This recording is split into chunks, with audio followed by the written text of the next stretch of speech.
ओ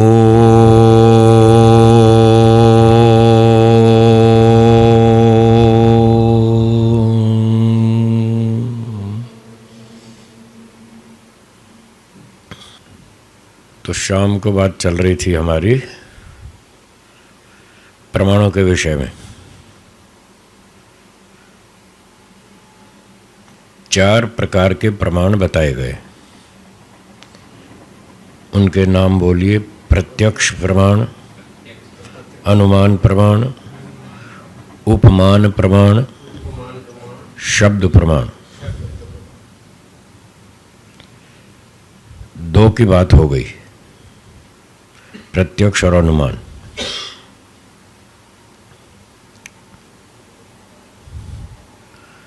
अब तीसरा है उपमान प्रमाण। उपमान का अर्थ है जब किसी वस्तु को समझाने के लिए किसी दूसरी वस्तु की, प्रसिद्ध वस्तु की उपमा दी जाती है। उपमा, उदाहरण, एग्जाम्पल।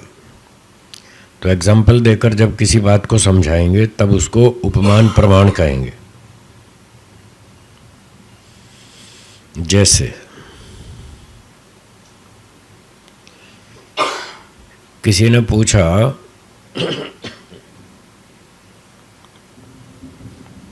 ईश्वर कैसा है, तो जो व्यक्ति जानता था उसने कहा कि ईश्वर आकाश के समान है। जैसे आकाश सर्वव्यापक है ऐसे ईश्वर भी सर्वव्यापक है। तो ईश्वर तो है साध्य विषय।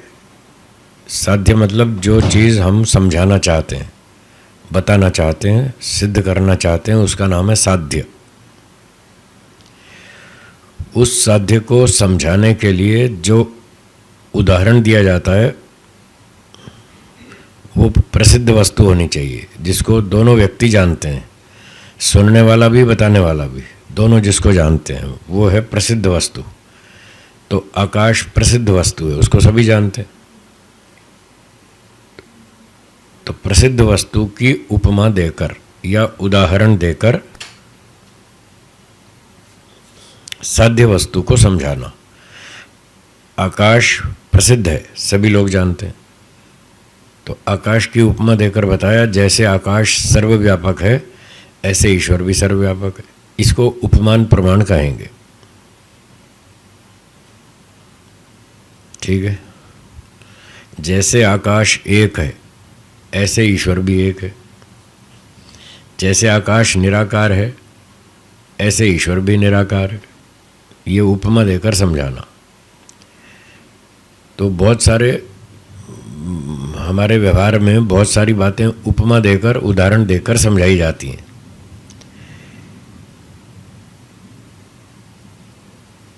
एक व्यक्ति गांव में गया और वहाँ जाके उसने कोई बातचीत छेड़ी और कोई प्रसंग में आ गया कि हमारे यहाँ बम्बई में तो लता जी बहुत बढ़िया गीत गाती हैं, बहुत अच्छा गाती हैं। तो गांव वाले ने कभी सुना नहीं था लता जी का गीत, तो उसको तो समझ नहीं आया लता जी कैसा गाती हैं। उसने पूछा लता जी अच्छा गाती हैं? बोले हाँ बहुत अच्छा गाती हैं। कैसा गाती हैं बताओ तो उसने कहा बम्बई वाले ने, आपने गांव में कोयल की आवाज़ सुनी है? बोले हाँ सुनी है। बस जैसे कोयल की आवाज़ मीठी होती है ऐसे लता जी की आवाज़ बहुत मीठी है। अब लता जी की आवाज़ साध्य है, उसको समझाने के लिए कोयल की आवाज़ की उपमा दी गई। इसको उपमान प्रमाण कहेंगे। जैसे कोयल की आवाज़ मीठी होती है ऐसे लता जी की आवाज़ भी मीठी होती है। ये हो गया उपमान। ऐसे बहुत सारे आप व्यवहार में उदाहरण देते रहते हैं।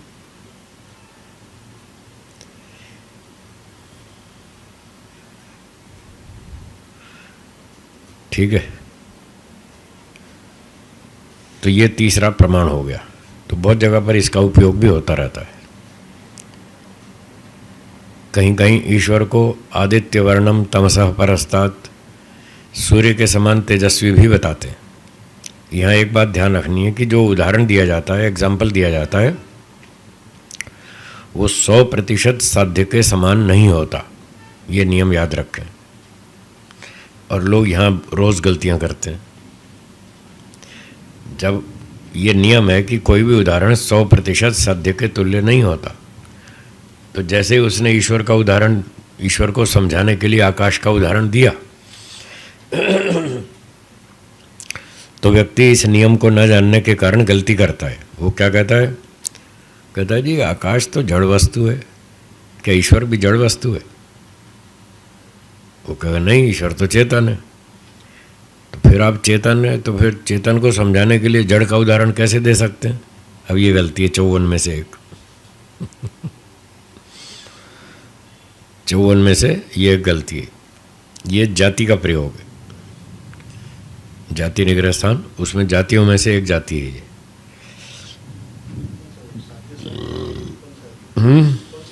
ये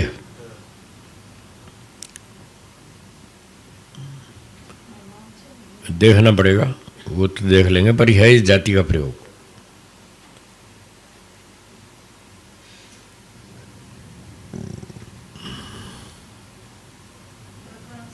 वैधर्म समा जाति हो सकती है, वैधर्म समा। उसने जब साधर्म से बात कही, उसने वैधर्म दिखा के खंडन कर दिया, तो ये वैधर्म समा जाति हो जाएगी।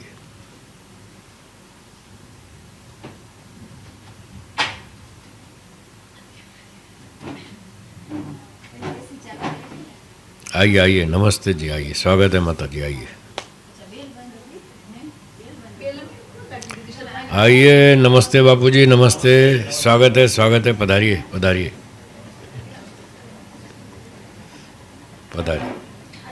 कैसे हैं? तबीयत अच्छी है ना? बहुत बढ़िया, बहुत बढ़िया, बहुत बढ़िया, बहुत बढ़िया, बैठिए। और मणि भाई जी ठीक ठाक? बहुत अच्छा।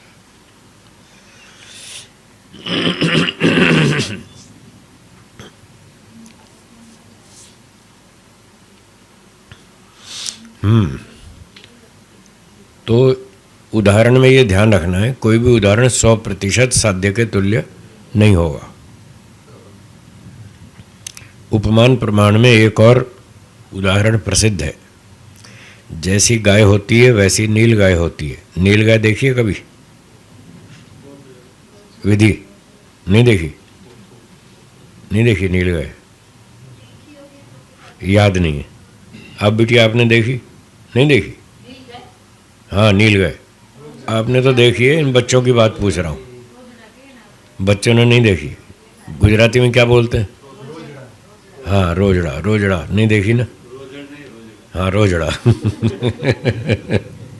रोजड़ में भी होती है, वहाँ भी होती है, कहीं कहीं दिखती है। तो नील गाय जो है वो जंगल की गाय होती है, जंगल में रहती है, और जो गाय होती है वो नगर में, गांव में रहती है।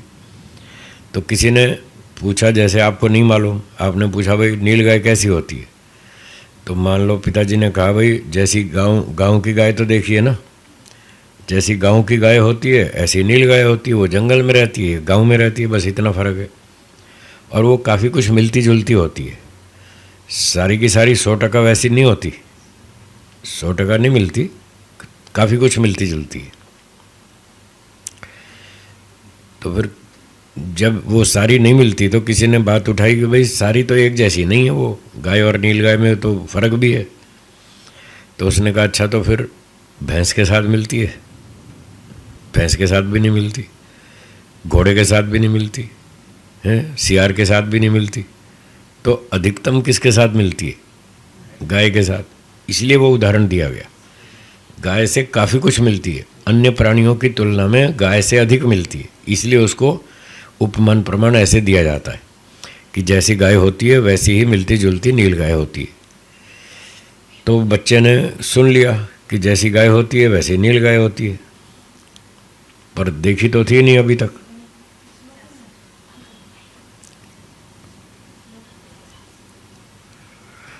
तो जब तक गाय तो देखी, जब तक नील गाय देख ना लें तब तक वो बस मन में रख लेता है।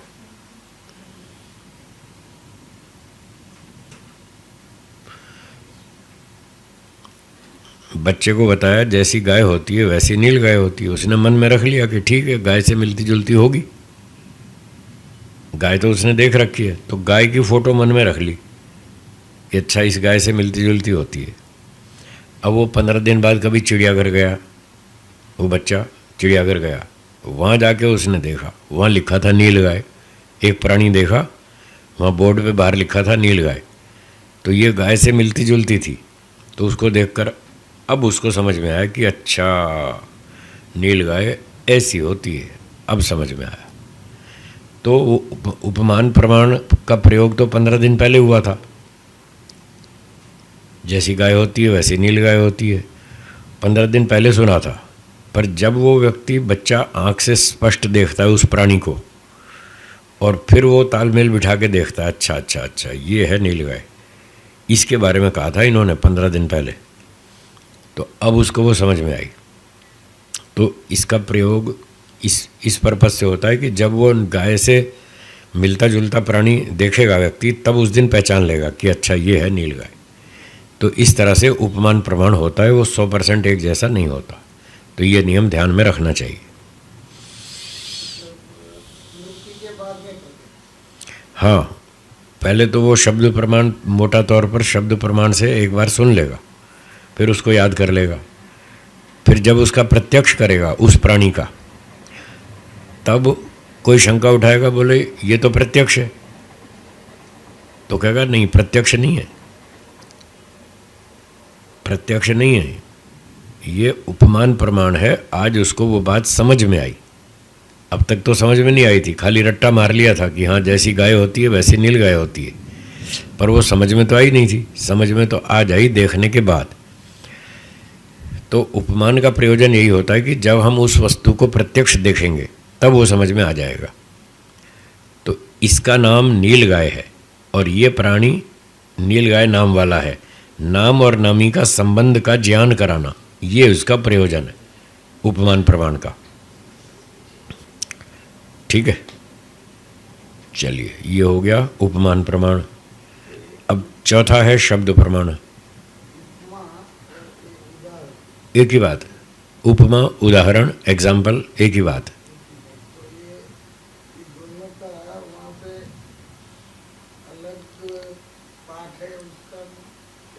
वो तो शब्द बहुत है, भंडार है हमारे पास संस्कृत में, कोई शब्द बोलो, उपमा दो।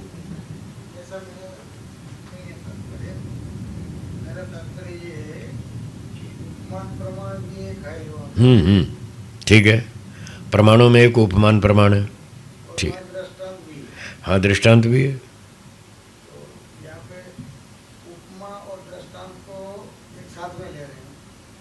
ना, केवल बताने के लिए दृष्टांत बताने। एक चीज़ को हम कई तरह से इस्तेमाल करते हैं,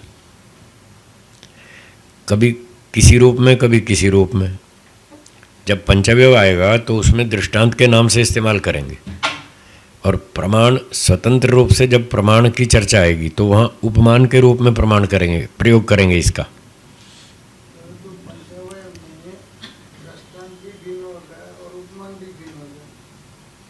हाँ, वहाँ जो उपनय आएगा ना, उपनय, उसमें उपमान आएगा, उसमें आएगा उपमान उपनय में। और जो उदाहरण आएगा तीसरे नंबर पे अवयव में, वो दृष्टांत के नाम से आएगा। हाँ, वो प्रत्यक्ष को बताएगा। प्रत्यक्ष उदाहरण जो है वो प्रत्यक्ष विषय वाला, ये उपनय उपमान विषय वाला, वो प्रत्यक्ष वाला, ये उपमान प्रमाण वाला, ये अंतर है। उपमा से उसको समझा जाएगा। उपनय जब करेंगे तो उपमान के स्टाइल से करेंगे, जब उदाहरण देंगे तो प्रत्यक्ष प्रमाण वाला काम आएगा, वहाँ प्रत्यक्ष काम आएगा, यहाँ उपमान काम आएगा। ऐसे दोनों अवयवों के साथ दो अलग अलग प्रमाणों का संबंध है, उदाहरण के साथ प्रत्यक्ष का, उपनय के साथ उपमान का, इस तरह से। तो ये हो गया उपमान प्रमाण। अब चौथा है शब्द प्रमाण। शब्द प्रमाण, किसी सत्यवादी का वचन शब्द प्रमाण कहलाता है। बोलिए। वो सत्यवादी जो होता है उसका नाम है आप्त। क्या नाम? आप्त। आप्त के 3 लक्षण बताए न्याय दर्शन में, जिसमें वो 3 बातें हों उसका नाम आप्त है। और ऐसे आप्त व्यक्ति का जो वचन होगा, उपदेश होगा, उसको शब्द प्रमाण कहेंगे। आप्त की पहला लक्षण यह है, उसका नॉलेज करेक्ट होना चाहिए। जिस विषय में वो कोई बात बताएगा तो उस विषय में उसका ज्ञान शुद्ध होना चाहिए, सही ज्ञान, सत्य होना चाहिए। ये पहली शर्त। दूसरी शर्त, जब वो कोई बात बताएगा किसी दूसरे को तो वो उसका भला चाहता हो, परोपकारी भावना का हो। भाई चलो मैं तो जानता हूँ, इसको भी समझा दें, इसको भी लाभ हो जाएगा। तो दूसरे का उपकारी हो, हितकारी हो, ऐसी उसकी दूसरी विशेषता है। और तीसरी, जब वो बोलेगा, बताएगा तो वो सत्यवादी होगा, सच बोलेगा, झूठ नहीं बोलेगा। वस्तु का ज्ञान शुद्ध होना चाहिए उस व्यक्ति को, परोपकारी होना चाहिए और सत्यवादी होना चाहिए। जिसमें ये 3 लक्षण होंगे वो आप्त कहलाता है। ऐसे व्यक्ति का जो वचन है वो शब्द प्रमाण। अब एक हलवाई है, वो मिठाई बनाना जानता है, लड्डू कैसे बनेगा, जलेबी कैसे बनेगी, वो ठीक ठाक जानता है, उसका नॉलेज एकदम करेक्ट। एक चेला आ गया उसके पास, साहब मैं भी सीखना चाहता हूँ, मुझे भी सिखा दो, लड्डू कैसे बनता है, जलेबी कैसे बनती है, बालूशाही कैसे बनती है, मैं सीखना चाहता हूँ। तो हलवाई ने सोचा ठीक है भाई, चलो अब हम भी जानते हैं तो इसको भी सिखाते हैं, इसका भी आगे काम ठीक चल जाएगा, धंधा चल जाएगा। तो उसकी भावना भी थी सिखाने की, परोपकार की। और फिर जब सिखाना शुरू किया तो बताया, देखो लड्डू ऐसे बनेगा, बेसन को ऐसे घोलो हैं, फिर इसमें इतने वो इसको ऐसे ऐसे कढ़ाई में तलो, फिर उसको छान के निकालो बाहर, फिर चाशनी में डालो, फिर ऐसे करो, सारा उसने विधि बताई और सही सही बताई। तो उस हलवाई का जो वचन है वो लड्डू बनाने के मामले में शब्द प्रमाण है, क्योंकि वो उसका विषय उसका अपना है, वो जानता है, 20 साल का उसको अनुभव है, रोज़ वो काम करता ही है। तो उसमें ये तीनों लक्षण होने से वो आप्त कहलाएगा। लड्डू कैसे बनाना उसको ठीक मालूम है, परोपकारी है और सच बोलता है कि ऐसे ऐसे लड्डू बनेगा, वो सिखा देता है, उसका वचन शब्द प्रमाण कहलाएगा।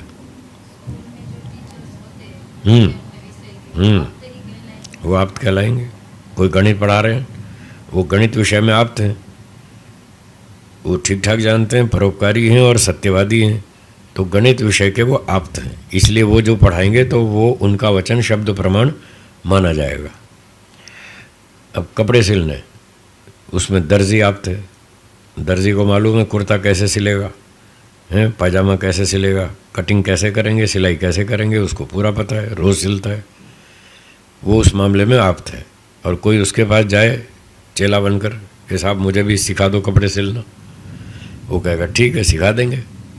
फिर वो जो दर्जी उसको सिखाएगा कि ऐसे कटिंग करनी और ऐसे सिलाई करनी, उस दर्जी का वचन कपड़े सिलाई के मामले में आप्त है, उसका वचन शब्द प्रमाण माना जाएगा। ठीक है। बाल काटने में नाई का वचन, और घड़े बनाने में कुम्हार का वचन, हथियार बनाने में लोहार का वचन, आभूषण बनाने में सुनार का वचन। ये सारे लोग अपने अपने विषय में आप्त हैं, तो इनके जो वचन हैं उस फील्ड में शब्द प्रमाण माने जाएंगे। पाचक है, वो रसोई में कई चीज़ें बनाता है, दाल बनाता है, सब्जी बनाता है, भजिया बनाता है। तो उससे कोई सीखने जाए, जैसे बच्चे हैं माता पिता से सीखते हैं, माता जी से सीखते हैं कि भजिया कैसे बनेगा, तो माँ उसको सिखाएगी ऐसे ऐसे तेल गरम करो कढ़ाई में, फिर ऐसे ऐसे बेसन घोलो, फिर ऐसे ऐसे आलू काटो, फिर ऐसे ऐसे उसमें लपेटो बेसन में, फिर ऐसे ऐसे डालो, फिर ऐसे ऐसे उसको गरम गरम उबालो। तो जो विधि बताएंगी वो सारा शब्द प्रमाण। ठीक हो गया। अब जो सबसे बड़ा आप्त है वो है ईश्वर। सबसे बड़ा आप्त कौन है? ईश्वर। ईश्वर का ज्ञान शुद्ध है, वो परोपकारी भी है और सत्यवादी भी है। तो ईश्वर सबसे बड़ा आप्त है। और हर विद्या में आप्त है, उसको तो हर चीज़ मालूम है, सारी ठीक ठीक मालूम है, उसके ज्ञान में कहीं भ्रांति नहीं, कोई संशय नहीं, कोई गड़बड़ नहीं, कहीं कोई गलती की संभावना ही नहीं है। तो जो ईश्वर का वचन है वो शब्द प्रमाण है। ईश्वर का वचन कौन सा है? वेद। तो 4 वेद सबसे बड़ा शब्द प्रमाण है, वो शब्दों में बताया गया, इसलिए उसको शब्द प्रमाण कहते हैं।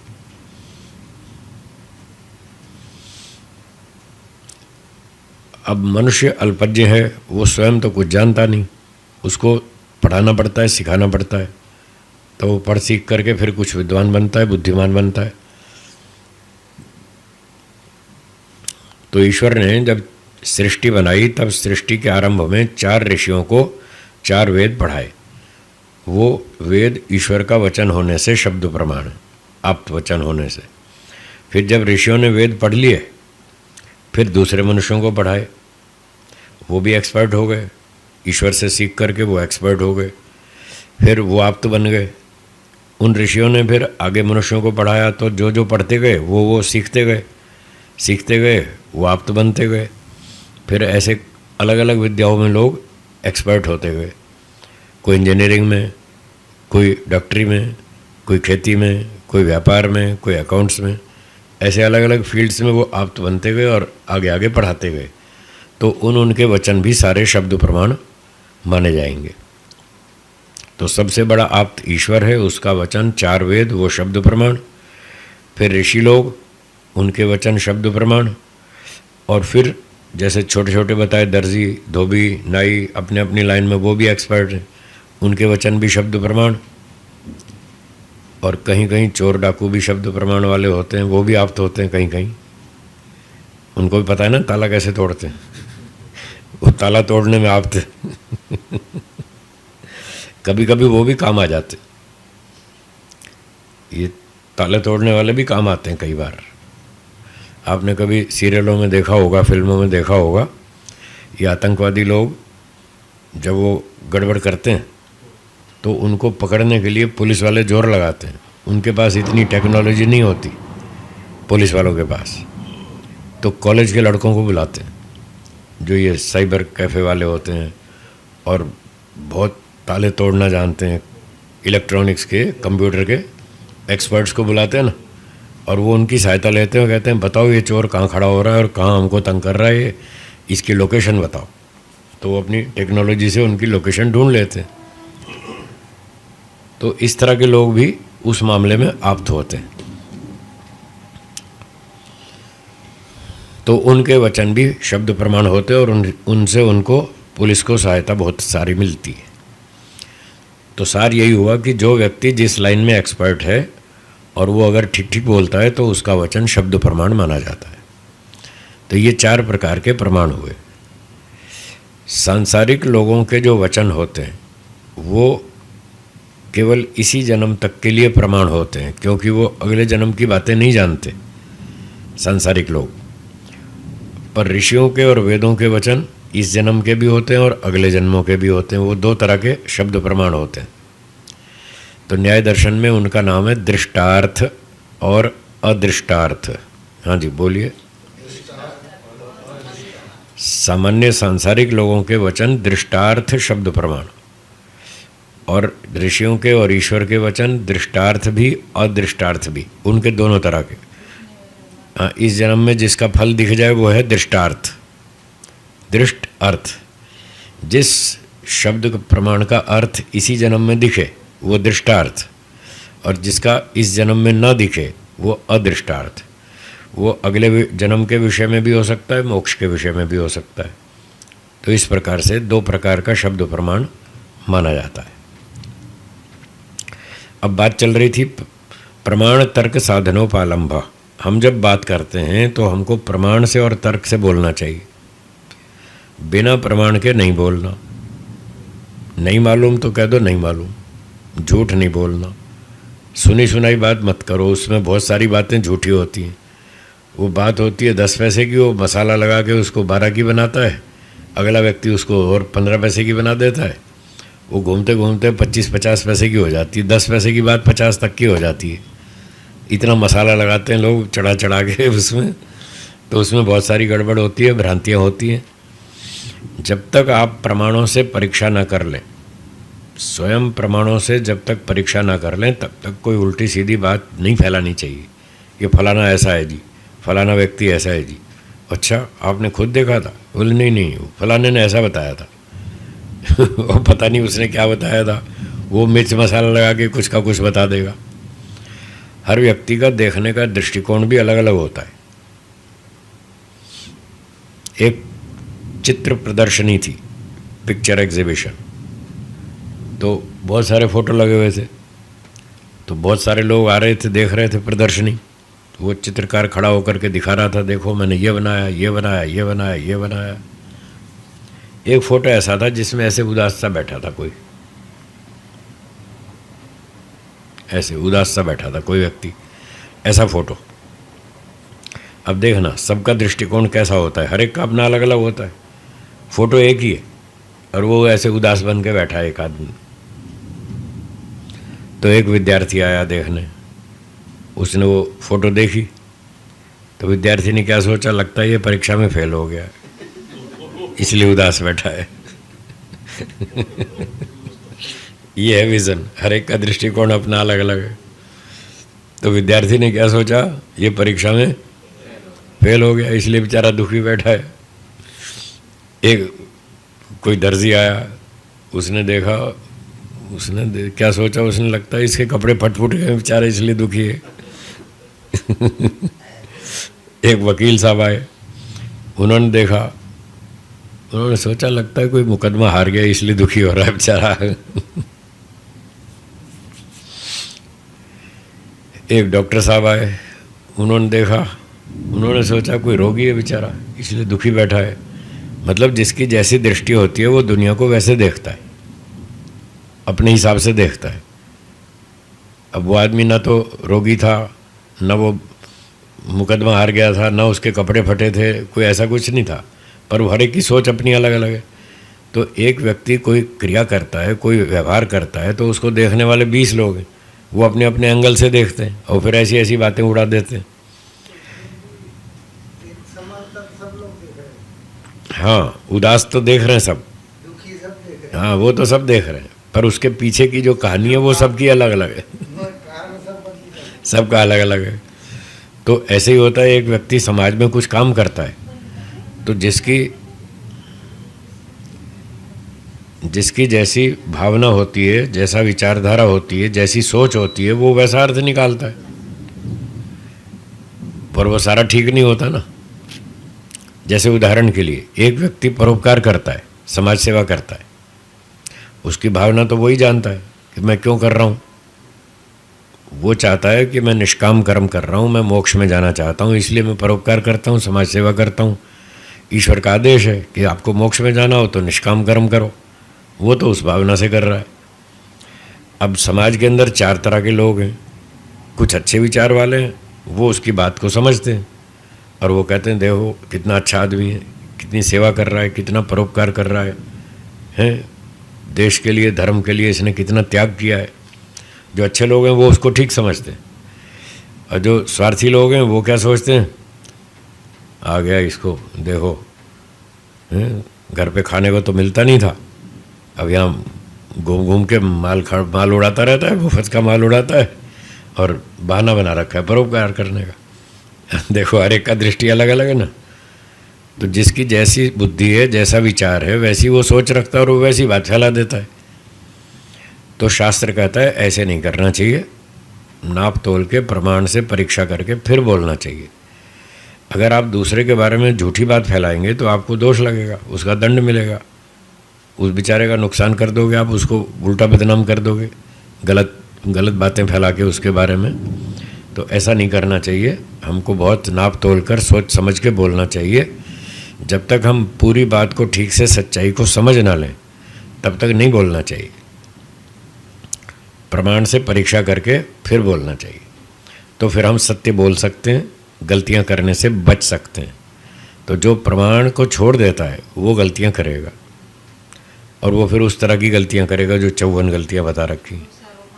हाँ, वो सब दोषारोपण करेगा, कहीं झूठा आरोप लगाएगा, कहीं उल्टा सीधा जवाब देगा, कहीं चालाकी करेगा, कहीं छल करेगा, कहीं धोखा देगा, कहीं हेत्वाभास का प्रयोग करेगा, ऐसी फिर वो गलतियां करेगा। तो इन सारी गलतियों से बचने के लिए हमको प्रमाण और तर्क का उपयोग करना सीखना पड़ेगा। तो ये हो गई प्रमाणों की बात। अब इन प्रमाणों का सहयोगी है तर्क।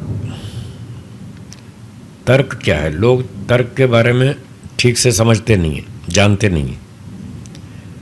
बात तो करते हैं मैं बहुत तर्कशील हूँ, मैं बहुत तर्कवादी हूँ, ऐसा मानते हैं लोग, पर वो तर्क होता क्या है वो उनको पता नहीं है। एक आश्चर्य की बात बताऊं, जब तक लोग गणित नहीं पढ़ लेते किसी स्कूल में किसी टीचर से, मैथमेटिक्स नहीं पढ़ते, तब तक वो ये नहीं मानते कि मैं मैथमेटिशियन हूँ, मैं गणितज्ञ हूँ, तब तक वो नहीं मानते जब तक टीचर से पढ़ ना लें। लेकिन तर्क विद्या किसी से सीखते नहीं और बिना ही सीखे अपने आप को बड़ा तार्किक समझते हैं। ये आश्चर्य की बात है। जैसे मैथ्स पढ़ने के लिए जाते हैं टीचर के पास, एक विद्या है, ढंग की विद्या है, वो सिस्टम से पढ़ाई जाती है। मैथमेटिक्स, केमिस्ट्री है, फिजिक्स है, मेडिकल है, इंजीनियरिंग है, सारे सब्जेक्ट हैं। जब वो सारे सब्जेक्ट कोई प्रॉपर टीचर से आप पढ़ते हैं, योग्य विद्वान अध्यापक से पढ़ते हैं, तो आपको वो विद्या ठीक से समझ में आती है। जैसे और चीज़ें पढ़ते हैं गुरुजी से, तो तर्क विद्या भी तो गुरुजी से पढ़नी चाहिए। वो तो बिना पढ़े ही अपने आप को खूब तार्किक समझते हैं, साहब मैं तो बड़ा विद्वान हूँ, मेरे सामने कौन तर्क पे टिक सकता है। वो बिना ही पढ़े पंडित हो जाते हैं। तो ये बहुत आश्चर्य की बात है। तो तर्क विद्या भी सीखनी चाहिए, इसी का नाम न्याय दर्शन है। ये सारी तर्क विद्या है। क्या प्रमाण होता है, क्या तर्क होता है, दोनों में फ़र्क क्या है, वो हर आदमी नहीं जानता। तो न्याय दर्शन में ये बताया कि प्रमाण तो 100% कन्फर्म है, प्रमाण में कभी गलती नहीं होती। प्रमाण का प्रयोग करने वाला भूल कर सकता है, वो गलती कर सकता है, वो दोष प्रमाता का है, प्रमाण का नहीं।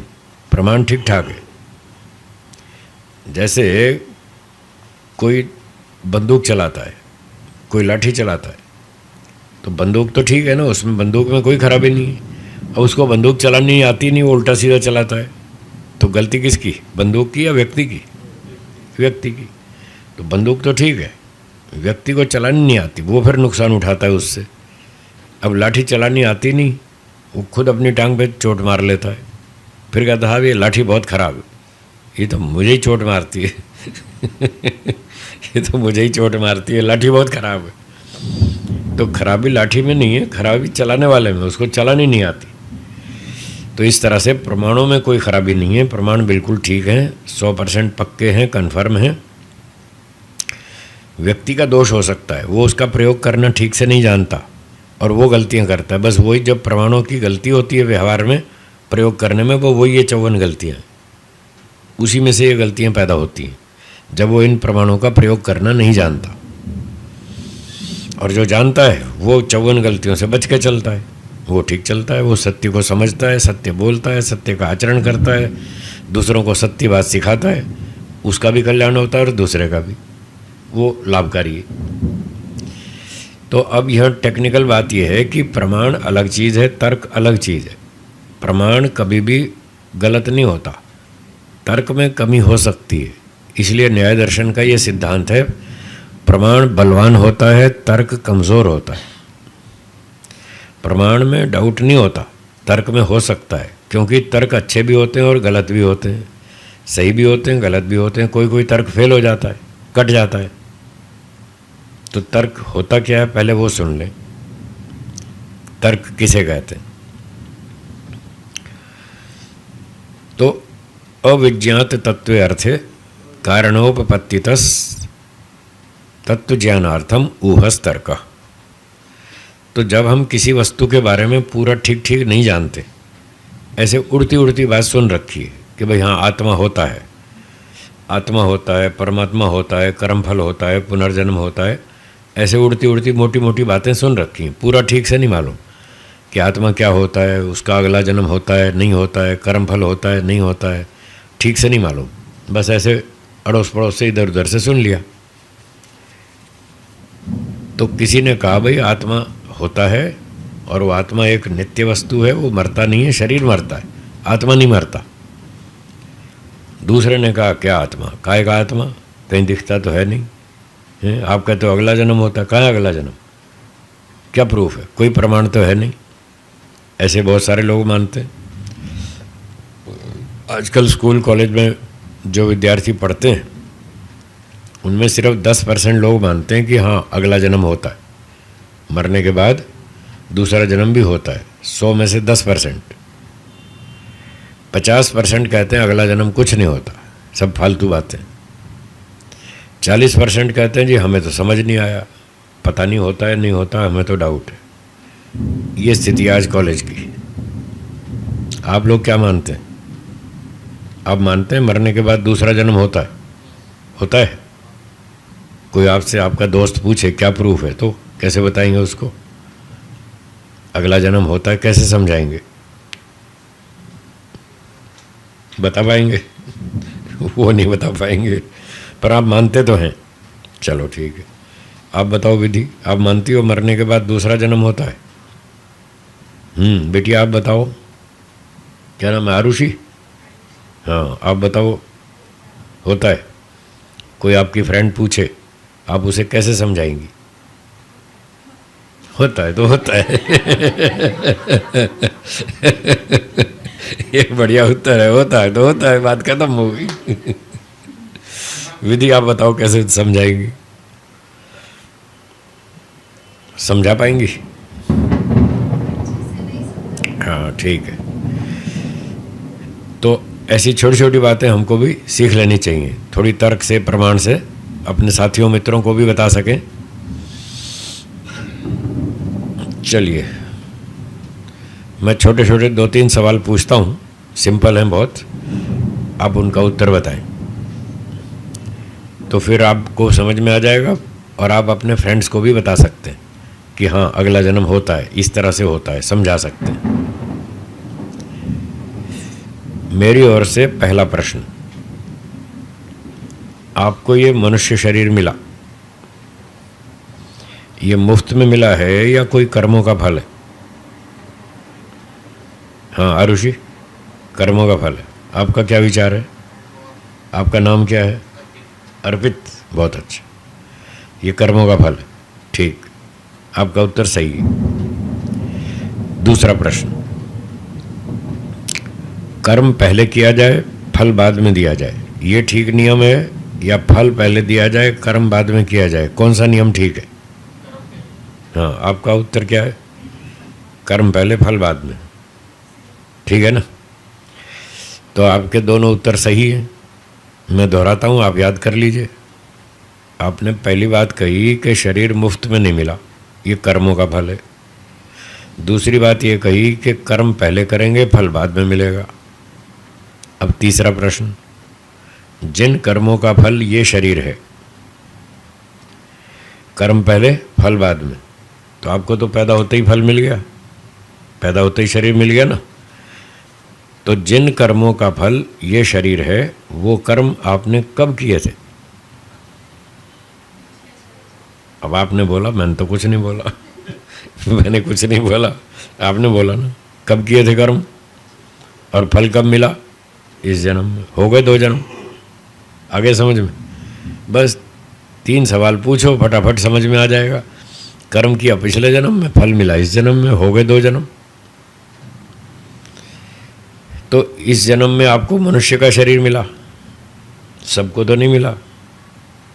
और कितने सारे यहाँ समुद्र में देखे होंगे जीव आपने, और टीवी पे देखे होंगे, डिस्कवरी चैनल पे, कैसे अजीब अजीब प्राणी हैं। कुछ गली मोहल्ले में दिखते हैं, कुछ चिड़ियाघर में दिखते हैं, कुछ डिस्कवरी चैनल पे दिखते हैं, बहुत सारे प्राणी। लाखों प्रकार के जीव जंतु हैं, उनमें से केवल एक मनुष्य ही अलग टाइप का है, सबसे अलग हट करके। मनुष्यों के पास ज़्यादा फैसिलिटी है या बाकी प्राणियों के पास? मनुष्यों के पास। तो ये फ्री में मिला या कर्मों से? कर्मों से। चलो ठीक है, इस बार तो मनुष्य बन गए। अगली बार क्या बनना चाहते हैं, मनुष्य या कुछ और कुछ नहीं? वैरायटी बहुत सारी है। क्यों भाई अर्पित जी, अगली बार क्या बनना चाहेंगे? मनुष्य। तो फ्री में बनेंगे या कुछ कर्म करने पड़ेंगे? कैसे, अच्छे या बुरे? अच्छे। पहले आपने अच्छे कर्म किए पूर्व जन्मों में, इसलिए आज आप मनुष्य हैं।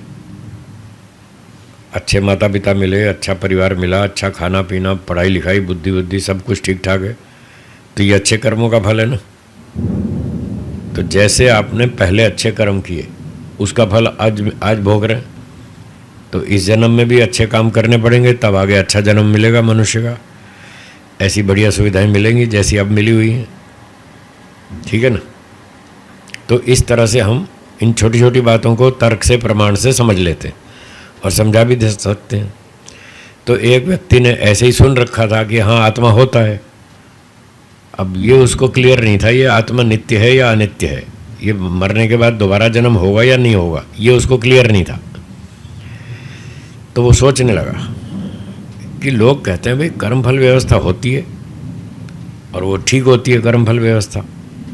तो कर्मफल व्यवस्था के बारे में वो सोचने लगा कि अगर कर्मफल व्यवस्था ठीक है, न्यायपूर्वक है,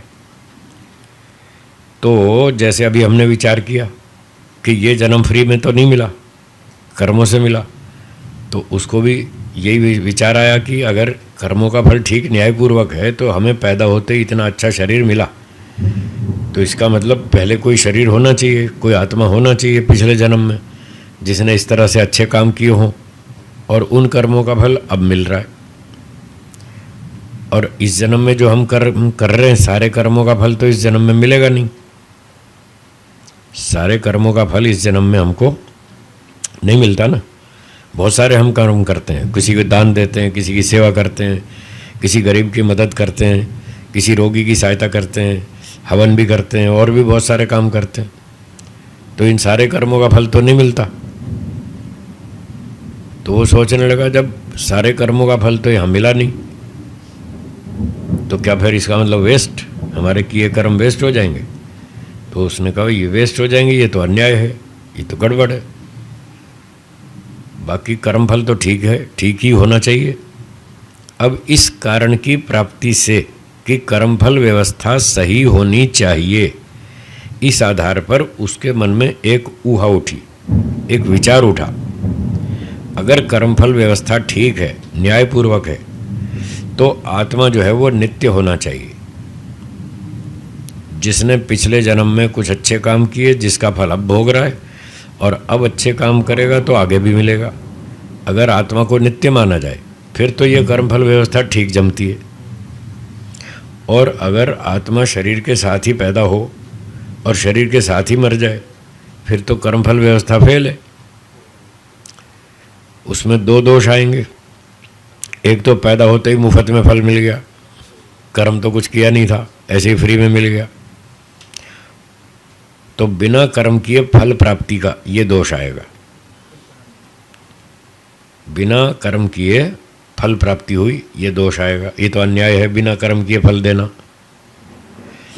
और जो कर्म इस जन्म में किए उसका फल मिला नहीं, तो किए कर्मों का फल नष्ट हो गया, खो गया, मिला ही नहीं, ये दूसरा दोष।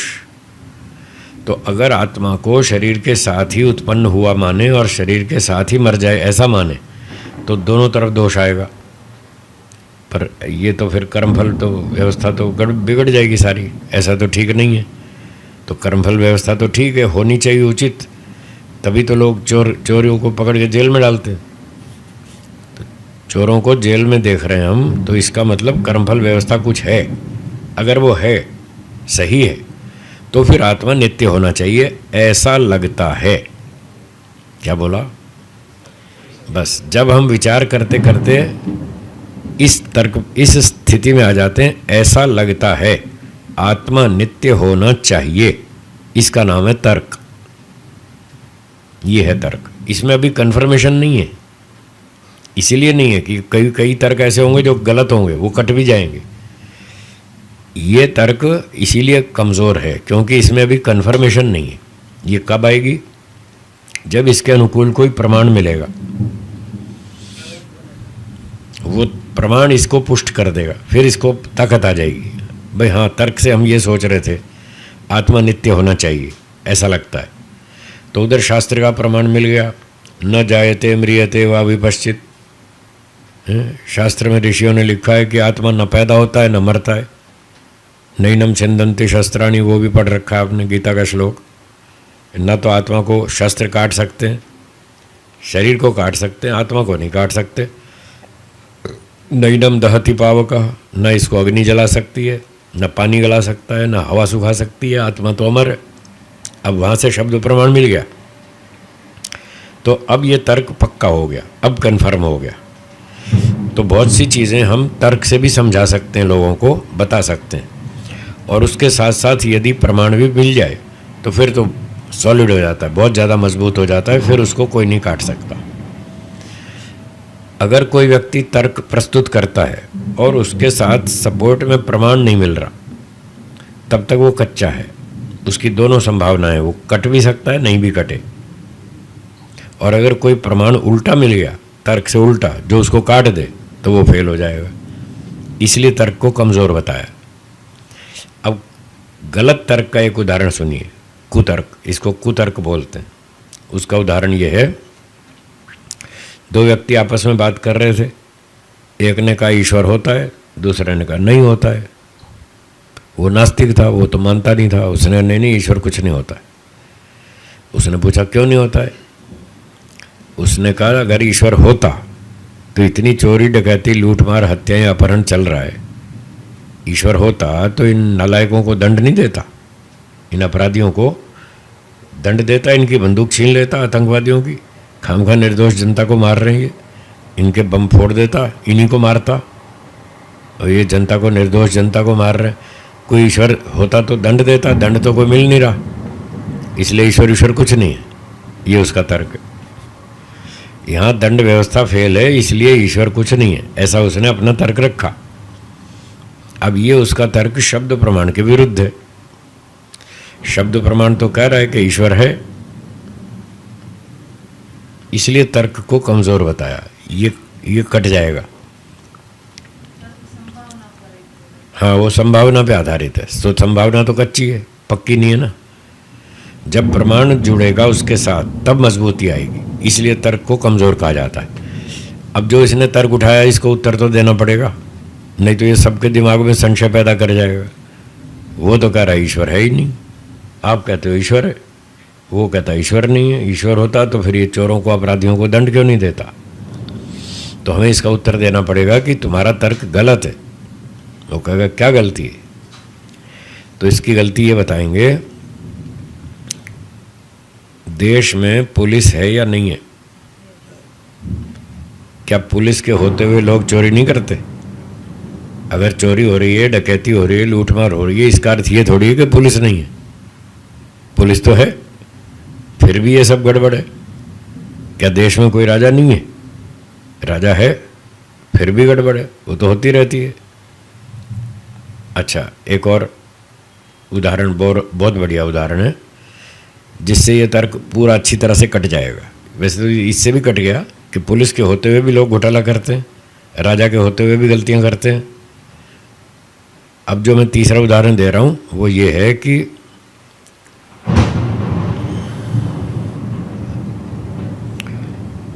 एक परीक्षा भवन में विद्यार्थी परीक्षा दे रहे हैं, 3 घंटे की परीक्षा है, और वो विद्यार्थी प्रश्नों के उत्तर लिख रहे हैं। क्या वो सारे उत्तर सही लिखते हैं?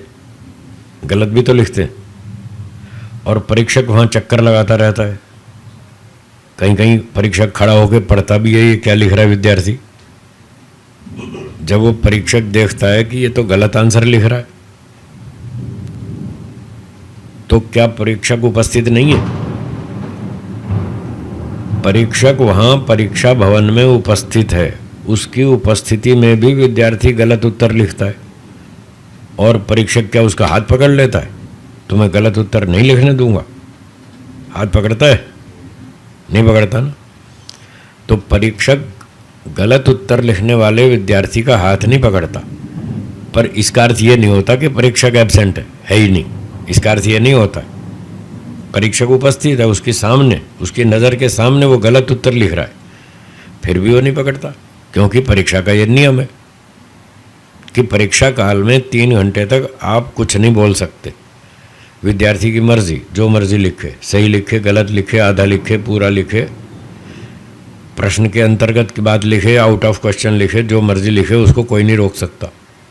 तो जैसे परीक्षार्थी विद्यार्थी उत्तर लिखने में स्वतंत्र है, परीक्षक उसके काम में हस्तक्षेप नहीं करता, ऐसे ही ईश्वर की उपस्थिति होते हुए भी लोग घोटाले करते हैं। ईश्वर उनका हाथ नहीं पकड़ता, परीक्षा चल रही है,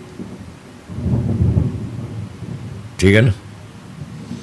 तो ये उत्तर है। तो परीक्षा विद्यमान है तो भी गड़बड़ होती है, ऐसे ईश्वर विद्यमान है तो भी होती है। जब परीक्षा पूरी हो जाएगी 3 घंटे बाद, फिर आंसर शीट ले ली जाएगी। अब वो कुछ नहीं कर सकता विद्यार्थी, जो लिख दिया सो लिख दिया। अब तो उसके आधार पे नंबर मिलेंगे परीक्षा के बाद। तो ईश्वर भी हमारी परीक्षा लेता रहता है और लोग अच्छे बुरे काम करते रहते हैं सारा जीवन। वो स्कूल की 3 घंटे की परीक्षा है, ये लंबी है थोड़ी, जीवन भर की परीक्षा है। और ऐसे उपमा मिलानी हो तो इसको भी 3 घंटे बना देते हैं जीवन परीक्षा भी 3 घंटे की।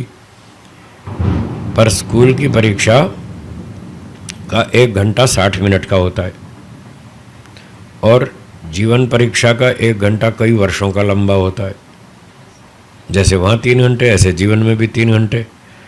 पहला घंटा बचपन है, दूसरा जवानी है, तीसरा बुढ़ापा है, मृत्यु की घंटी बजेगी, टाइम इज़ ओवर, 3 घंटे पूरे हो गए, अब नंबर लगेंगे अब नंबर लगेंगे। आपने जैसे जैसे कर्म किए उस हिसाब से ईश्वर आगे फल देगा। तो वो जो कह रहा था ईश्वर अगर होता तो इनको दंड नहीं देता, तो हमारा उत्तर है देखो ये सांप, कुत्ते, गधे, हाथी, बंदर, शुअर, भेड़िया, देखो ये सारा दंड दे तो रखा है। ये किसने दिया है? भारत सरकार ने दिया। सांप, कुत्ते, गधे भारत सरकार बना सकती है? नहीं बना सकती। कोई जापान की सरकार नहीं बना सकती, चीन की सरकार नहीं बना सकती, कोई भी नहीं बना सकता। तो ये सांप, कुत्ते, गधे लाखों अरबों खरबों प्राणी हैं, ये किसने बनाए? ईश्वर ने। तो इससे सिद्ध हुआ कि देखो ईश्वर की दंड व्यवस्था यहाँ पर है, ऐसे दिखाई देगी, ऐसे देखोगे तो समझ में आ जाएगा हाँ ईश्वर है। तो इस प्रकार से तर्क जो है वो उल्टे सीधे होते हैं, फिर वो प्रमाण से कट जाते हैं, या एक तर्क दूसरे तर्क से कट जाता है। हैं जी? हाँ हाँ, योग दर्शन का शब्द प्रमाण भी मिल जाएगा कि पूर्व कर्म के हिसाब से जाति आयु भोग मिलता है, वो शब्द प्रमाण से पुष्टि हो गई। और इधर तर्क से भी सिद्ध हो गया कि परीक्षा पूरी हो गई तो ईश्वर ने दंड दिया। तो आप कह रहे थे ईश्वर दंड नहीं देता, दे तो रहा है। आपको ठीक से देखना नहीं आ रहा, ठीक से देखो। ये कुत्ते, गधे, सांप, बिच्छू ये ईश्वर का दिया हुआ दंड है। जब दंड दे रहा है तो है, इससे सिद्ध हुआ कि ईश्वर है। ठीक है।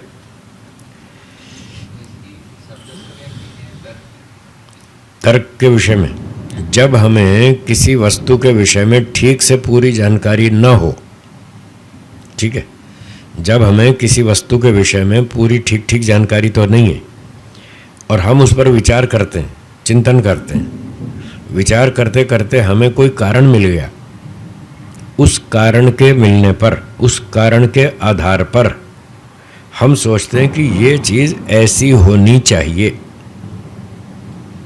हम जो मन में विचार उठता है हमारे, ये वस्तु ऐसी होनी चाहिए, इसका नाम तर्क है। ये वस्तु ऐसी ही है ये नहीं कह सकते, जब तक प्रमाण नहीं मिलेगा तब तक ऐसी ही है, कन्फर्म नहीं होगा। ऐसा लगता है, ऐसा डाउट रहता है कि भाई ऐसा लगता है, ऐसा होना चाहिए। ये जो विचार आता है संभावना वाला, उसका नाम तर्क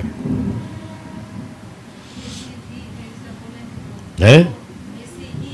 ऐसा ही है तो प्रमाण चाहिए, बिना प्रमाण के ऐसा ही है नहीं बोल सकते। हाँ, वो गलत बोलेगा। जैसे उसने कह दिया ईश्वर ईश्वर कुछ है ही नहीं, उसने तो फाइनल कर दी बात कि ईश्वर कुछ नहीं है, तो वो गलत बोल रहा है, उसका तर्क गलत है, तो उसको दोष लगेगा, ये झूठ का प्रचार कर रहा है, ये कहता है ईश्वर है ही नहीं। 2 साइंटिस्ट थे, उनमें एक आस्तिक था, एक नास्तिक था। तो कभी कभी उनकी बहस चलती रहती थी, चर्चा चलती रहती थी। वो समझाने की कोशिश करता था जो आस्तिक था, और वो जो नास्तिक था वो अपनी बात पे अड़ा रहता था, नहीं नहीं ईश्वर ईश्वर कुछ नहीं है। तो एक दिन उसने उसको अपने घर पे बुलाया, रात को खाने के लिए बुलाया, आस्तिक ने नास्तिक साइंटिस्ट को बुलाया और वो आ गया। दोस्ती तो थी, बैठते थे, गप्पे मारते थे, खाना पीना भी करते थे। तो उसने क्या किया था, एक दिन पहले वो बाज़ार से एक छोटा सा ग्लोब, पृथ्वी का मॉडल ग्लोब, वो खरीद के लाया था आस्तिक साइंटिस्ट। और ला के उसने अपनी टेबल पे सजा दिया, बहुत अच्छा बढ़िया रंग बिरंगा था, वो ला के रख दिया। छोटा सा था, बहुत अच्छा था, सुंदर देखने में। तो जब वो नास्तिक साइंटिस्ट आया, बैठा, उससे नमस्ते नमस्ते हुई, फिर हालचाल पूछा। उसकी नज़र पड़ गई उस पर, ग्लोब पर, नास्तिक साइंटिस्ट की। उसने कहा, अरे ये ग्लोब तो बहुत अच्छा है भाई, हैं, ये कहाँ से लाए? तो वो कई बार तरीके ढूंढता रहता था समझाने के, तो उसने भी थोड़ा सा बात को घुमा फिरा कर कहा कि कहाँ से लाए? ये कल रात को इसी टेबल पे पैदा हुआ। आस्तिक साइंटिस्ट ने कहा, मैं तो कहीं से नहीं लाया, ये इसी टेबल पे कल रात को पैदा हो गया अपने आप। यार क्या मजाक करता तू, बच्चों जैसी बात करता है, अपने आप हो सकता है ये? इतना अच्छा सुंदर मॉडल, इतनी बढ़िया इस पे अक्षर लिखे हैं, सारी इतनी सुंदर कारीगरी, अपने आप कैसे हो सकता है? तू मुझे बहकाने की कोशिश करता है वो मैं छोटा बच्चा थोड़ी हूँ। बोला नहीं नहीं ये तो कल रात को अपने आप ही हो गया। ऐसे ऐसे उसने एक दो बार कहा। मैंने कहा देख यार तू मजाक मत कर, सीधी तरह बता कहाँ से लाया है। तो आस्तिक साइंटिस्ट ने कहा, जब ये इतना छोटा सा ग्लोब मॉडल, पृथ्वी का नकली मॉडल अपने आप नहीं बन सकता, तो इतनी भारी भरकम पृथ्वी अपने आप कैसे बनेगी? अब उसका ठन का दिमाग, यह बात तो ठीक है भाई, इतना मॉडल भी, नकली चीज़ अपने आप नहीं बन सकती, तो असली पृथ्वी अपने आप कैसे बनेगी? वो छोटा सा मॉडल भी तो कितना दिमाग से बनाया, खूब मेहनत करके बुद्धिमत्ता से बनाया। जब ये नकली मॉडल अपने आप नहीं बन सकता, तो इतनी बड़ी पृथ्वी इतनी साइंटिफिक ढंग से बनी हुई है, ये अपने आप कैसे बन सकती है? तब से उसको होश आया, तब से वो सीधा हो गया। बोला आज समझ में आ गया कि ईश्वर है जो ये सब बना सकता है, बनाता भी है। तो इस तरह के तर्क की बातें होती हैं, वो जब तक प्रमाण नहीं मिल जाएगा तब तक वो बात पक्की नहीं होगी, संभावना में रहेगी, और प्रमाण मिल जाने से फिर वो सेट हो जाती है। तो ये हुई बात तर्क की, ठीक है। अब वाद के लक्षण में बताया था प्रमाण तर्क साधनोपालंभ। अपनी बात को वादी प्रतिवादी जो स्थापित करते हैं वो उसको दोनों को काम है, ये वो सिद्ध करेंगे, अपनी बात को सिद्ध करना है और दूसरे की बात का खंडन करना है प्रमाण से और तर्क से। तो उसका तात्पर्य अब तक ये था, 4 तरह के प्रमाण हैं, कोई भी एक प्रमाण से आप अपनी बात को सिद्ध कर सकते हैं, चाहे प्रत्यक्ष प्रमाण से, अनुमान से, उपमान से या शब्द से, किसी भी तरह से आप एक प्रमाण से अपनी बात को सिद्ध कर सकते हैं और फिर तर्क का उसमें सहयोग ले सकते हैं। जैसे वो कह रहा था कि ईश्वर है, उसने कहा है, दूसरे ने कहा आप भी मानते हैं? बोले हाँ मानते हैं, ईश्वर है, दोनों मानते हैं। फिर एक ने कहा वो कभी कभी अवतार लेता है, कभी कभी अवतार लेता है, जब पाप बढ़ जाता है ना धरती पे तब वो अवतार लेता है। तो दूसरे ने कहा भाई ये तो गलत है, ईश्वर अवतार तो कभी नहीं लेता। फिर उसने वो गीता का प्रमाण सुनाया, यदा यदा ही धर्मस्य ग्लानिर्भवति भारत, जब जब धर्म की हानि हो जाती है तदात्मानं सृजाम्यहम्, अभ्युत्थानम धर्मस्य तदात्मानं सृजाम्यहम्। जब जब पाप बढ़ जाता है, अधर्म बढ़ जाता है, तो धर्म की रक्षा के लिए, पापियों का नाश करने के लिए फिर मैं अवतार लेता हूँ। तो उसने कहा यहाँ तो लिखा है ईश्वर अवतार लेता है। अब उसकी बात प्रमाण के विरुद्ध है, ईश्वर अवतार लेता नहीं, तो उसको बताना है, समझाना है कि ईश्वर अवतार लेता है या नहीं लेता है।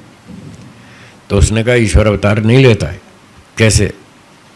तो वहाँ वो प्रमाण भी दे सकता है, तर्क भी दे सकता है इस बात की सिद्धि के लिए कि ईश्वर अवतार नहीं लेता है।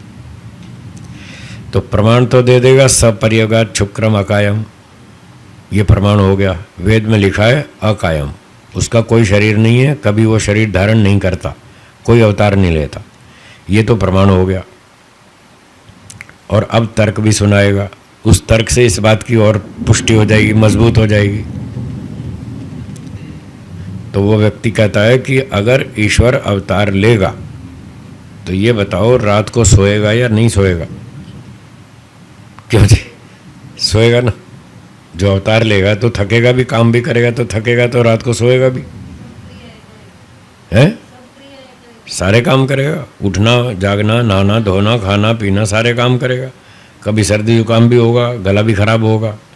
आज मेरा भी गला खराब है 2-3 दिन से है, जैसे तैसे काम चल रहा है।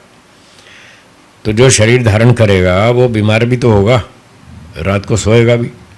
जब वो 6 घंटे सो जाएगा तब दुनिया की देखभाल कौन करेगा ये बताओ? और जब बीमार पड़ेगा तब डॉक्टर के पास जाना पड़ेगा। वो ईश्वर होगा जो डॉक्टर से इलाज कराता फिर वो कोई ईश्वर होगा क्या? फिर जब वो शरीर धारण करेगा तो लोग उसको पहचानेंगे या नहीं पहचानेंगे कि ये ईश्वर है? अगर पहचान लेंगे कि ये ईश्वर है तो उसकी जान को खतरा है, लोग उसको मार देंगे। बोले क्यों मार देंगे?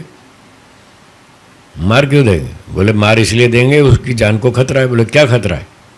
कि जैसे अमिताभ बच्चन की जान को खतरा है। अमिताभ बच्चन दिल्ली में सड़क पे चल के दिखाए, हिम्मत है तो। करौल बाग में चांदनी चौक में अमिताभ बच्चन सड़क पे अकेला चल के दिखाए, बोलो जी, अकेला घूम सकता है वो? उसको बॉडीगार्ड साथ में रखने पड़ते हैं, कमांडो रखने पड़ते हैं। अगर जनता पहचान ले कि ये अमिताभ बच्चन है तो कोई तो इधर से पकड़ेगा और कहेगा मेरे घर चल, और कोई इधर से पकड़ेगा कहेगा मेरे घर चल, कोई इधर घसीटेगा कोई इधर, हाँ या ना? तो जब कोई इधर खींचेगा कोई इधर खींचेगा, उसके तो कपड़े फाड़ देंगे, उसकी जान खतरे में। इसलिए वो अकेला नहीं आता। अब उसके घर पे जाके देखो बाहर कितनी सिक्योरिटी लगी, कोई ऐसे थोड़ी घुस सकता है घर में। तो जब अमिताभ बच्चन जैसा एक छोटा सा इंसान है, उसके बहुत सारे फैंस हैं और वो अपने फैंस से भी डरता है कि ये मुझे मार ना दे, इसलिए वो सुरक्षा गार्ड रखता है अपने पास। अब ये बताइए अमिताभ बच्चन के फैंस ज़्यादा हैं या ईश्वर के फैंस ज़्यादा हैं? ईश्वर के। जब अमिताभ बच्चन को अपनी जान का खतरा है अपने भगत लोगों से, तो ईश्वर के भगत तो उससे भी ज़्यादा है। अगर किसी ने पहचान लिया कि ये ईश्वर है, फिर तो देखना उसकी हालत क्या बनाएंगे वो। कोई उसको नहीं छोड़ेगा। जब अमिताभ को नहीं छोड़ते उसको कौन छोड़ेगा? उसकी तो इतनी इतनी उंगली काट काट के ले जाएंगे लोग अपने घर। वो कहेंगे मैं 40 साल से ढूंढ रहा हूँ भगवान को, आज मिल गया, आज नहीं छोड़ूंगा, आज नहीं छोड़ूंगा। इतना तो मेरे हिस्से में आना चाहिए, मैं इतना बड़ा भगत हूँ, रोज़ पूजा करता हूँ उसकी, आज मिल गया, आज नहीं छोड़ूंगा। तो इतना इतना उसकी उंगली काट के ले जाएंगे। तो बताओ उसकी जान को खतरा होगा कि नहीं? या फिर वो भी कमांडो रखेगा अपने साथ, वो भी 10-20 ब्लैक कैट कमांडो रखेगा, जैसे सीएम के होते हैं सुरक्षा गार्ड। अब वो कोई ईश्वर होगा जो गार्ड्स के भरोसे जिएगा? वो कोई ईश्वर होगा? ईश्वर तो सर्वशक्तिमान है, वो दुनिया की रक्षा करता है या दुनिया से अपनी रक्षा करवाएगा? जो अपनी रक्षा करवाएगा वो क्या ईश्वर होगा? इसलिए ईश्वर कभी अवतार नहीं लेता। ऐसे तर्क से उसकी कर दी सफाई। तो बातचीत में ये तर्क इस तरह से काम आता है। झूठ का खंडन करने के लिए तर्क बहुत अच्छा सहयोग देता है, पर वो सहयोग तभी देता है जब प्रमाण उसके साथ हो, तो उसकी ताकत ज़्यादा होती है। तो यहाँ प्रमाण भी हमारे साथ है, अकायम। वेद में लिखा है ईश्वर कभी शरीर धारण करता नहीं।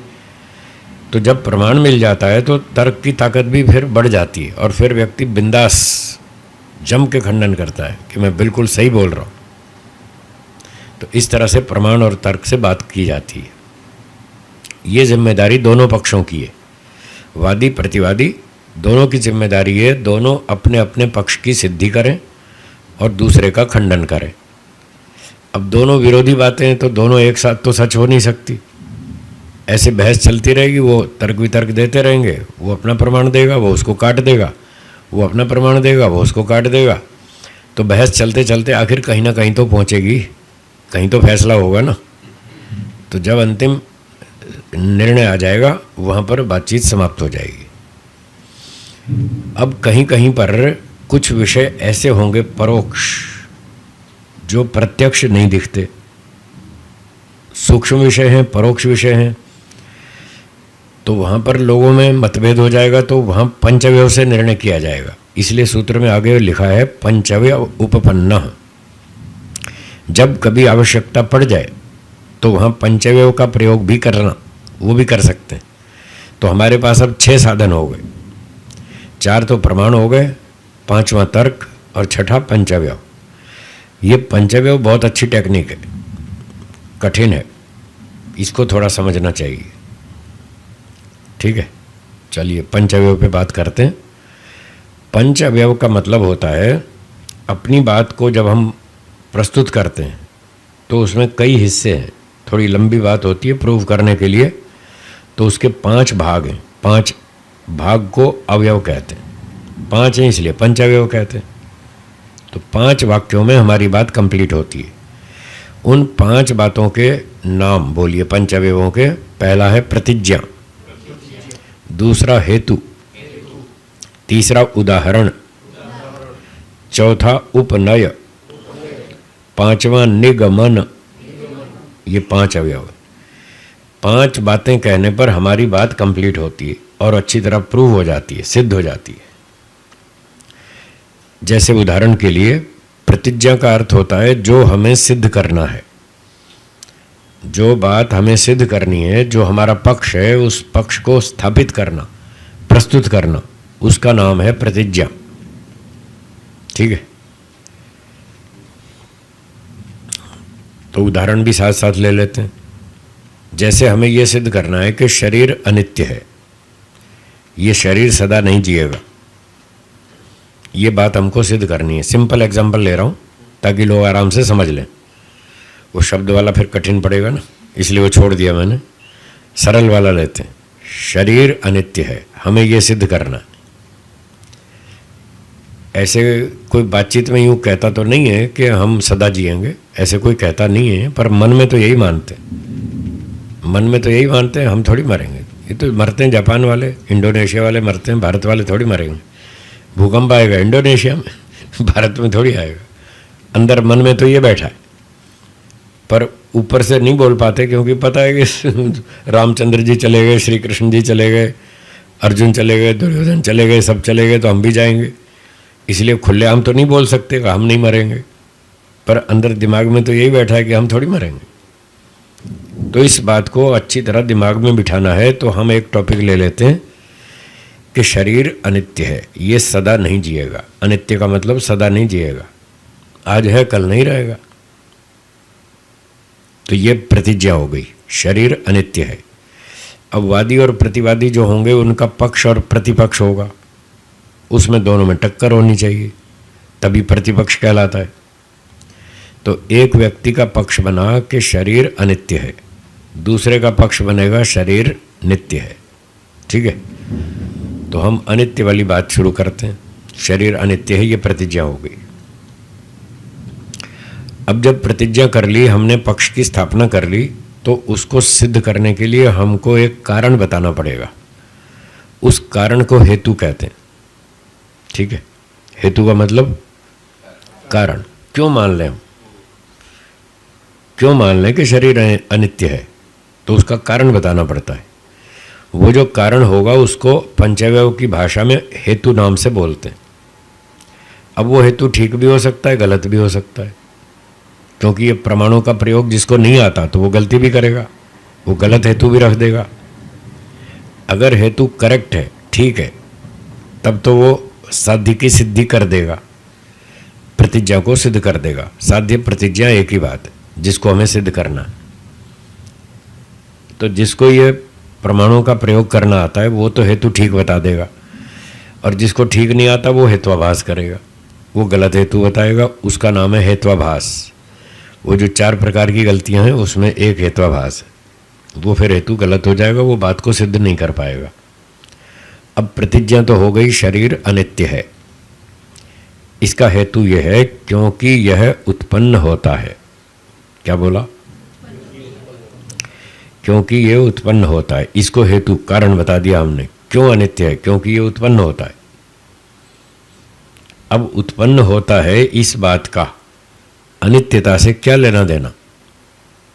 ये हेतु साध्य की सिद्धि कैसे करेगा? इस बात की स्पष्टता के लिए हमको एक यूनिवर्सल लॉ बताना पड़ता है, एक व्यापक नियम बताना पड़ता है। उससे पता चलेगा कि ये हेतु साध्य की सिद्धि कैसे करेगा। अगर वो नियम सारी धरती पे ठीक है, पूरे सृष्टि में लागू होता है और वो नियम कहीं भंग नहीं होता, तो इसका अर्थ है हेतु ठीक है, वो साध्य की सिद्धि कर देगा। और अगर हेतु वो व्याप्ति जो व्यापक नियम है वो कहीं टूट जाता है, तो इसका अर्थ है हेतु फेल है, वो हेतु गलत है, वो साध्य की सिद्धि नहीं कर पाएगा। क्योंकि कहीं तो वो कर रहा है, कहीं नहीं कर रहा है। तो जहाँ नहीं कर रहा है तो नियम टूट गया।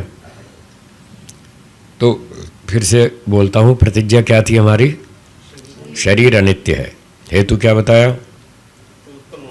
क्योंकि ये उत्पन्न होता है, या उत्पन्न होने से, उत्पत्ति वाला होने से, शब्द जैसे भी बोलें आप, उत्पत्ति धर्म ये हेतु है। तो जब हेतु की व्याप्ति बनाएंगे तो इस भाषा में बोलेंगे, जो हेतु है पहले उसको बोलेंगे, जो जो वस्तु उत्पन्न होती है। बोलिए, ठीक है। अब इसके बाद जो प्रतिज्ञा थी उसको पीछे जोड़ देंगे, पहले हेतु को फिर प्रतिज्ञा को। जो जो वस्तु उत्पन्न होती है वह वह अनित्य होती है। बोलिए, ठीक है। अब ये नियम बन गया। अब इसको ढूंढो सारे दुनिया भर में कि जितनी भी वस्तुएं हैं, जो जो भी उत्पन्न होती हैं, वो सारी अनित्य हैं या नहीं है। अगर सारी अनित्य हैं तो ये हेतु नियम कहीं नहीं टूटा, व्याप्ति नियम कहीं नहीं टूटा, सब जगह ठीक सिद्ध हो गया। अगर व्याप्ति नियम ठीक सिद्ध हो गया तो इसका अर्थ है आपका हेतु सही है। अगर व्याप्ति नियम कहीं टूट गया तो समझो हेतु गलत है। इस तरह से पंचव्यव को सेट किया जाता है। तो जो जो वस्तु उत्पन्न होती है वह सब की सब अनित्य होती है, ये व्याप्ति हो गई। अब ये दोनों बातें, उत्पत्ति और अनित्यता, ये जो व्याप्ति में दो बात थी ना, जो जो वस्तु उत्पन्न होती है वो अनित्य होती है।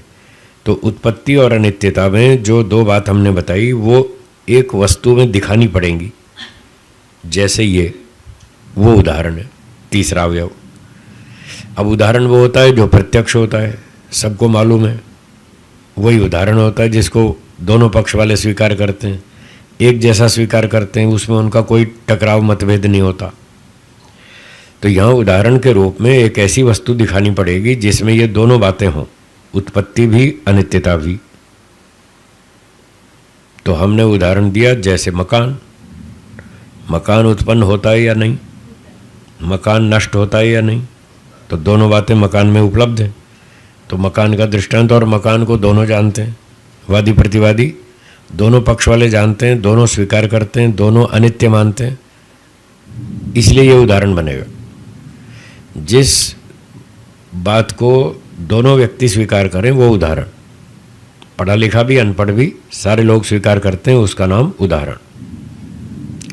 तो हमने उदाहरण दिया जैसे मकान, जो जो वस्तु उत्पन्न होती है वो अनित्य होती है, जैसे मकान। ये तीसरा अवयव हो गया, उदाहरण।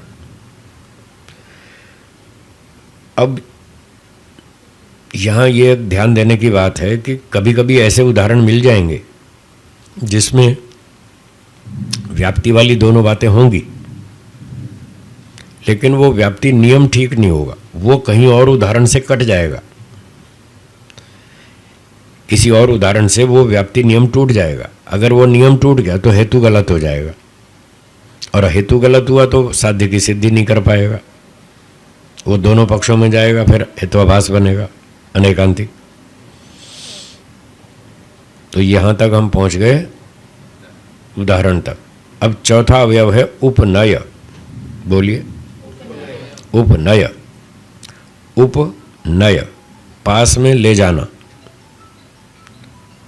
उदाहरण को साध्य के पास ले जाना, दोनों को पास पास ले आना, दोनों में सिमिलैरिटी दिखाना, इसको उपनय कहते हैं। तो अब यहाँ उपमान प्रमाण का प्रयोग होगा। जैसी गाय होती है वैसी नीलगाय होती है, वो हमने उपमान प्रमाण बोला था। तो यहाँ भी ऐसा ही बोलेंगे, जैसा मकान उत्पत्ति वाला है वैसा ही शरीर भी उत्पत्ति वाला है। ये उपनय हो गया, दोनों की समानता दिखा दी। समानता दिखाते समय हेतु को साथ जोड़ देंगे। हेतु की समानता दिखानी है उदाहरण में और साध्य में। उदाहरण था मकान और साध्य शरीर। तो हमने हेतु क्या दिया था? उत्पन्न होने से। शरीर अनित्य है उत्पन्न होने से, तो इस उत्पत्ति हेतु को दोनों में तालमेल दिखाना है। उदाहरण भी उत्पन्न होता है, साध्य भी उत्पन्न होता है, मकान भी उत्पन्न होता है, शरीर भी उत्पन्न होता है। ये हो गया उपनय। जैसे मकान उत्पन्न होता है ऐसे ही शरीर भी उत्पन्न होता है। ये उपनय हो गया, चौथा अवयव। और पांचवा अंतिम निगमन। निगमन में नया काम कुछ नहीं करना है, सिर्फ पिछली बातों को रिपीट करना है। दो चीज़ों को रिपीट करना है, एक हेतु को, एक प्रतिज्ञा को। और क्रम यह है, पहले हेतु को रिपीट करेंगे, बाद में प्रतिज्ञा को दोहराएंगे। तो हेतु क्या था? याद कीजिए, क्योंकि ये उत्पन्न होता है। और प्रतिज्ञा क्या थी? शरीर अनित्य है। बस इन दोनों को दोहरा देंगे। क्योंकि शरीर उत्पन्न होता है इसलिए शरीर अनित्य है। ये पांचवा काम पूरा हो गया। पिछली बात दोहरानी है, दो, हेतु और प्रतिज्ञा। तो यहाँ 5 बात कहकर अब हमारी बात कंप्लीट हो गई। क्योंकि शरीर उत्पन्न होता है इसलिए अनित्य है। अब इसको काट के दिखाओ। हमने अपने पक्ष की स्थापना कर दी, सिद्धि भी कर दी, पंचअवयव पूरे हो गए। अब यदि इसमें कहीं कोई कमी है, दोष है, तो फिर विपक्षी का काम है वो दोष बताना, गलती बताना। बताओ कहाँ गलती? हेतु में गलती, उदाहरण में गलती, कहाँ गलती बताओ। इन पांचों को देखें तो मुख्य बात हेतु और उदाहरण की। प्रतिज्ञा तो साध्य है, वो तो सिद्ध करना ही है। एक तो हेतु से सिद्ध करेंगे, एक उदाहरण से। बस ये दो का तालमेल बिठाना, यही टेढ़ा काम है पंचअवयव में। और इसी में पंचअवयव के हेतु और उदाहरण के आधार पे ही वो सारी गलतियां होती। निग्रह स्थान और जाति, हेत्वाभास, जाति, निग्रह स्थान, ये लगभग सारी गलतियां इसी पंचअवयव के हेतु और उदाहरण के घोटाले से ही होती। वहाँ कहीं ना कहीं गड़बड़ करता व्यक्ति। तो इसलिए इन पंचअवयव को जब अच्छी तरह समझ लेंगे, कुछ 10-5 उदाहरण बनाएंगे, तो फिर धीरे धीरे अभ्यास हो जाएगा कि किस तरह से पंचअवयव बनाना चाहिए और किस तरह से उसमें गलतियां होती हैं। वो गलतियां भी धीरे धीरे पकड़ में आ जाएंगी। चलो, पंचअवयव का एक उदाहरण हो गया, बाकी कल करेंगे। अभी 5-7 मिनट हैं, कोई शंका हो तो बोलिए। सामान्य हल्की शंका, ये शंका या कोई भी शंका, 5-7 मिनट और हैं, बोलिए।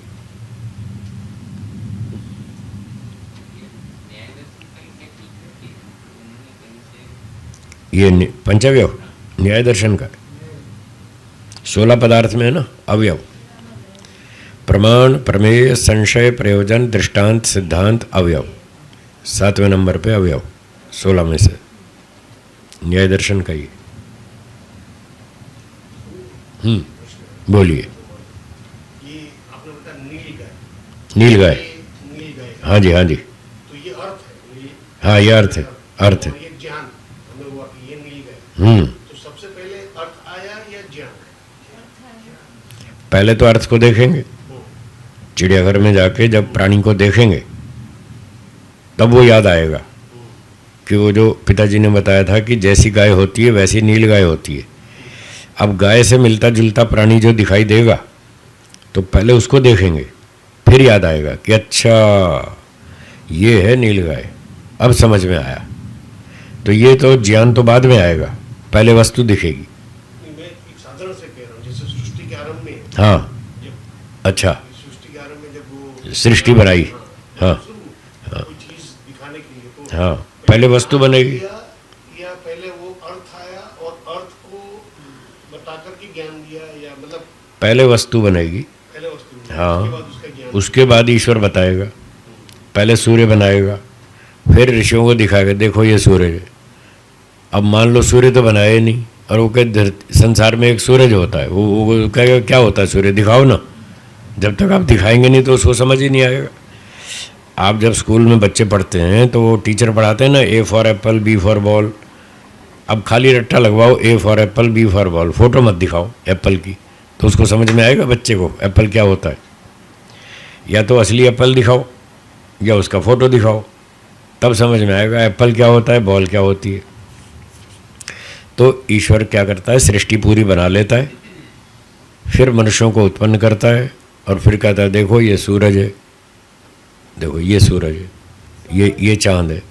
तो पहले वस्तु बनाएगा तभी दिखाएगा ना, ये सूर्य है, ये पृथ्वी है, ये अनाज है, ये गेहूँ है, ये चना है, ये सेब है, ये आलू बुखारा है, ये आम है, ये केला है, ये संतरा है। सब चीज़ बना के बाद में सिखाएगा।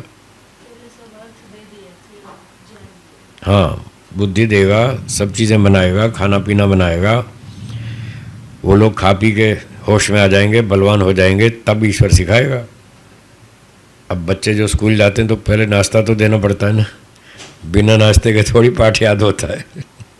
पहले पेट में रोटी होनी चाहिए, ताकत होनी चाहिए, अब बुद्धि काम करेगी। हाँ जी, पढ़ाओ, क्या पढ़ाना है। तो ईश्वर पहले सब बना बनू के, सब फल फूल बना के, खिला पिला के उनको मजबूत कर देगा, फिर उनको समाधि लगवाएगा, फिर 4 वेद पढ़ाएगा। ऐसे इसको एक अलग परिप्रेक्ष्य में देखें तो ईश्वर के ज्ञान में पहले था और बाद में उसने सृष्टि बनाई, ऐसे भी समझ सकते हैं। ईश्वर के ज्ञान में पहले से था, उसका ज्ञान तो नित्य है, अच्छा, वो तो सदा ही रहता है। ईश्वर की दृष्टि में ज्ञान पहले बिल्कुल और है। बाद में अर्थ है। बाद में वस्तु बनाई, वस्तु अनित्य है, वस्तु तो अनित्य है, वो तो उत्पन्न होती है, तो वो तो उत्पन्न बाद में करेगा। ईश्वर का ज्ञान तो नित्य है, उसके ज्ञान में पहले से है कि सूर्य कैसा बनाना है, पृथ्वी कैसी बनानी है, पर्वत कैसे बनाना है, नदी कैसे बनानी, समुद्र कैसा बनाना है, उसको सब मालूम है। अपने नॉलेज के हिसाब से, अपनी शक्ति से उसने पूरे ब्रह्मांड की रचना कर दी, सब तैयार कर दिया, घास फूस बना दिया, वृक्ष वनस्पतियाँ बना दी, कीड़े मकोड़े बना दिए, सारे प्राणी बना दिए, अंत में मनुष्य को पैदा किया। अब मनुष्यों को ये सेब संतरे बना ही रखे थे, कहिए खा लो, उतना ईश्वर ने सिखा दिया, खा लो, उन्होंने खा लिया, अब ताकत आ गई, होश में आ गए।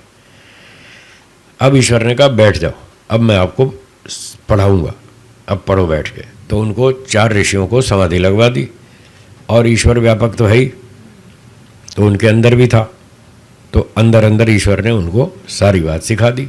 ओम अग्निमीड़े पुरोहितम यज्ञस्य देव मृत्युजम होतारम रत्नधातमम, मंत्र भी सिखा दिया और उसका अर्थ भी बता दिया। ये पृथ्वी है, ये सूर्य है, ये अग्नि है, ये जल है, ये वायु है, ये नदी है, ये संतरा है, ये केला है, तरबूज है, आम है, सब बना बना के सिखा दिया, दिखा दिया। जो चीज़ें वहाँ आसपास में थी वो तो आँख खोल के दिखा दी, देखो ये गाय है, ये हिरण है, ऐसे। और जो चीज़ें वहाँ से दूर थी उनको ईश्वर ने यहाँ टीवी स्क्रीन पर, जैसे हम देखते हैं ना फिल्म में, सीरियल में, तो उनके मन की स्क्रीन पर वो फ़ोटो बना के दिखा दी, क्योंकि फ़ोटो के बिना तो वो समझ आएगा नहीं, कुछ तो देखना पड़ेगा ना, कि सूरज कैसा है, चांद कैसा है, शेर कैसा है। वो सारी चीज़ें जो दूर दूर थी वो यहाँ दिखा दी मन में, और जो सामने थी आसपास वो आँख खोल के दिखा दी, ये देख लो, ये नदी है, ये आम का पेड़ है, इस प्रकार से। तो इसका अर्थ ये हुआ कि आत्मा के लिए सबसे पहले अर्थ आया और उसके बाद उनको ज्ञान हुआ, जी जो ईश्वर ने दिया। हाँ जी। और ईश्वर के परिप्रेक्ष्य में देखेंगे तो ईश्वर का ज्ञान पहले था, बाद में उसने वस्तुएं बनाई, अर्थ बना। वो बाद में बनाई। उसका ज्ञान नित्य है, हमारा अनित्य है। हम भूल जाते हैं, खो जाता है, सीखते हैं फिर खो जाता है, इसलिए हमको बार बार सीखना पड़ता है। ठीक है जी, तो विराम देंगे, ओम का उच्चारण करेंगे। ओ